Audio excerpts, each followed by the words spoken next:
ரீசெண்டாக வந்த செய்தியை பார்த்தீங்கன்னா, நமக்கு 2 விஷயம் வந்து தெரிஞ்சிருக்கு. ஒண்ணு வந்து டிவிகே கட்சியில, விஜய் கட்சி இருக்குல்ல, அந்த கட்சியில முக்கியமான பிரபலங்கள் வந்துட்டு எந்த தொகுதியில வந்து போட்டியிடுறாங்க. அடுத்து என்னன்னா, ரஜினியோட ரியாக்ஷன். ஆதவ் அர்ஜுனாவ பத்தி ஒரு கமெண்ட் சொன்னார்ல, அதோட ரியாக்ஷன். 2யும் பத்தி பார்க்கலாம். ஸோ முக்கியமான அ ஆட்கள் டிவிகேல இருக்காங்க இல்லையா? விஜய் உட்பட. அவங்க எங்கெல்லாம் வந்து போட்டியிடுறாங்கன்னா, மெஜாரிட்டியா பார்த்தீங்கன்னா, இது வந்து ஒரு ஒரு நியூஸ் வந்தது. மெஜாரிட்டியாக பார்த்தீங்கன்னா அவங்க சென்னையை தான் குறி வைக்கிறாங்க. டிவிகே வந்து ரொம்ப ஸ்ட்ராங் இன் சென்னைன்னு சொல்லிட்டு சென்னையை தான் குறி வைக்கிறாங்க. நமக்கு கிடைச்ச தகவல் படி பார்த்தீங்கன்னா, விஜய் வந்து பெரம்பூரில் போட்டியிடுறாரு, ஆதவ் அர்ஜுனா வந்து வில்லிவாக்கம், வெங்கட்ராமன் வந்து மயிலாப்பூர், புஷி ஆனந்த் வந்து டி நகரில் போட்டிடுறாரு. அப்புறம் மரிய வில்சன் வந்துட்டு ஆர்கே நகர், அப்புறம் பிரபாகர் வந்து ஆயிரம் விளக்கு, ராஜ்மோகன் வந்துட்டு எக்மோர், அருள் பிரகாஷ் வந்துட்டு சைதாப்பேட்டை. ஸோ இந்த மாதிரி முக்கியமான நபர்கள் சென்னையில் இருக்கிற முக்கியமான தொகுதியில் தான் போட்டிடுறாங்க. இது வந்து நமக்கு வந்த நியூஸு. இது எந்த அளவுக்கு உண்மைங்கிறது அவங்க அஃபிஷியலாக சொல்லும்போது தான் தெரியும். ஸோ இது வந்து தெரிஞ்சுக்கிட்டோம்னா, விஜய் வந்து பெரம்பூரில் போட்டிடுறாரு. அவங்க வந்து சென்னையை தான் மெயினாக பார்க்குறாங்க. தமிழ்நாடே இவர் எதிர்பார்த்துட்டு இருக்கும்போது ஏன் எல்லாருமே சென்னையில் போட்டிடுறாங்கிறது தான் ஒரே ஆச்சரியமாக இருக்குது. அதை நம்ம வந்து பொறுத்திருந்து பார்ப்போம். அவங்க நினச்சக்கூடாது, சென்னை தான் தமிழ்நாடு நினச்சக்கூடாது. ஸோ தமிழ்நாட்டில் நிறைய பகுதிகள் இருக்குது. இந்த பகுதிகளுக்கு அவங்க போகணும். இதுதான் நம்ம பார்க்கக்கூடிய ஒரு பார்வை. சரி, ஓகே, இது வந்து ஒரு நியூஸு. 2வது என்ன அப்படின்னா, ஆதவ் அர்ஜுனா வந்துட்டு ரஜினியை பற்றி ஒரு கமெண்ட் சொல்கிறாரு. என்ன சொல்கிறாரு அப்படின்னா, திமுக தான் அவரை மிரட்டி அரசியலுக்கு வரவிடாமல் பண்ணிடுச்சு அப்படின்னு சொல்கிறாரு. நம்ம அதை பற்றி கூட ஒரு வீடியோ போட்டிருந்தோம். சரி, ஓகே, என்னடா நான் நினச்சேன் இதெல்லாம் கடந்து போயிடுவார் ரஜினி அப்படின்னு நினச்சேன். பட் வரிசையாக பார்த்தீங்கன்னா, நம்ம அரசியல்வாதிகள், அப்புறம் திரைத்துறையில் இருக்கவங்க, அப்புறம் ரஜினி அவரே வந்து ரியாக்ட் பண்ணியிருக்கிறாரு. அதுதான் இதில் பெரிய ஆச்சரியம். ரியாக்ட் பண்ணது மட்டும் கிடையாது, ஒரு சாபமே விட்டுருக்கிறாருன்னு சொல்லலாம். ஸோ என்ன சொல்லியிருக்காங்கன்னு சொல்கிறேன் பாருங்களேன். நம்ம ரகுபதிங்கிற அமைச்சர் சொல்லியிருக்காரு, ரஜினியை யாராலும் மிரட்ட முடியாது அப்படின்னு ரகுபதி அமைச்சர் சொல்கிறாரு.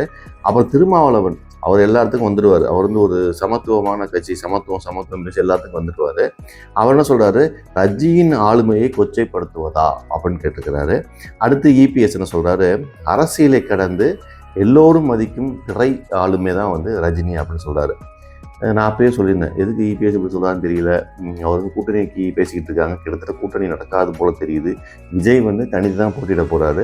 நம்ம இந்த லிஸ்ட்டு சொன்னோம் இல்லையா, இந்த பிரபலங்கள் வந்துட்டு விஜய் கட்சியில் இருக்க பிரபலங்கள் வந்துட்டு எங்கே போட்டிடுறாங்கன்னு அந்த லிஸ்ட்டே தெரிஞ்சிருச்சு.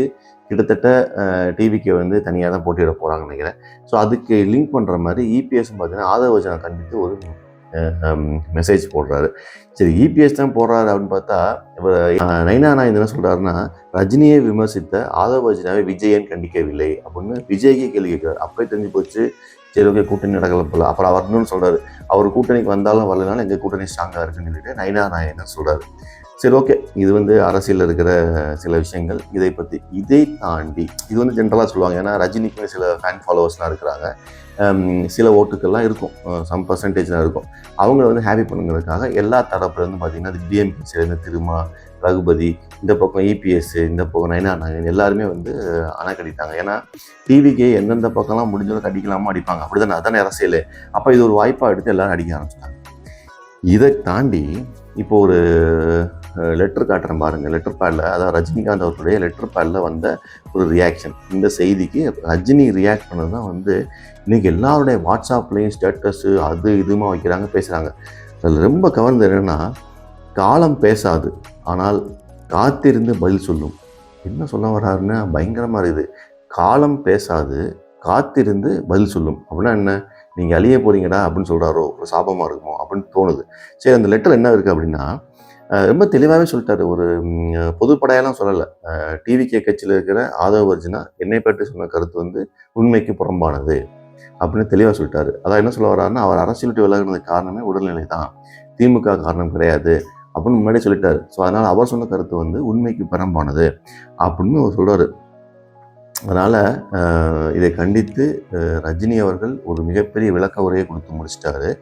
எனக்காக சப்போர்ட் பண்ண அரசியல்வாதிகள், எனக்காக குரல் கொடுத்த திரையுலக ரசிகர்களுக்கு மிக்க நன்றி அப்படின்னு சொல்லிட்டு கடைசியாக நல்லா போல்டு இருப்பாங்க. காலம் பேசாது ஆனால் காத்திருந்து பதில் சொல்லும் அப்படின்னு சொல்லிட்டு மிகப்பெரிய ஒரு சாபத்தையே விட்டார். பயமாக இருக்குது. சரியா, ரஜினி சாபம் வந்து நம்ம விஜய் அவர்களை எவ்வளோ பாதிக்கப்படும் பார்ப்போம். ஆனால் எனக்கு இன்னொரு தாட்ஸ் இருக்குது. அரசியல்வாதிகள் அதெல்லாம் கடந்தவங்க. விஜய் வந்து இதெல்லாம் ஈஸியாக கடந்து போயிடுவான்னு நினைக்கிறேன். ஏன் அப்படின்னா அவ்வளோ பேர் அலிகேஷன் வைக்கிறாங்க. அவருடைய டைவர்ஸை பற்றி சங்கீதாவை மனைவி வந்து கொடுக்குறாங்க. அடுத்த நாளே த்ரிஷாவோட ஃபங்க்ஷனுக்கு வர்றாரு. ஸோ அவருடைய தைரியம், அவருடைய திமிரு எல்லாம் வேறு ரேஞ்சில் இருக்குது. இதெல்லாம் பாப்பான்னு பட் இருந்தாலும் ரஜினி ஒரு நல்ல மனிதர். அவருடைய சாபம் பலிக்குமா பலிக்காதா அப்படிங்கிறதான் இன்றைக்கி இருக்கிற மிகப்பெரிய கொஸ்டின். ஸோ இதை வந்துட்டு பொறுத்திருந்து பார்ப்போம். ரஜினியின் சாபம் பலிக்குமா 2026. ஸோ ஆதவ் அர்ஜுனா தேவையில்லாத வேலையை பண்ணாரோ அப்படிங்கிறது. இது வந்து என்ன தெரியுதுன்னா, ஒரு அரசியல் மெச்சூரிட்டி இல்லை. இந்த கட்சியில் ஓட்டு போட வரக்கூடிய ரசிகர்கள் தான் எப்படி இருக்காங்க அப்படின்னா, ஒரு அரசியல் தலைவர்களுமே வந்துட்டு தன் அன்கண்ட்ரோலாக ரியாக்ட் பண்ணுறாங்களோ அப்படின்னு தோணுது. பொறுத்து வந்து பார்ப்போம்.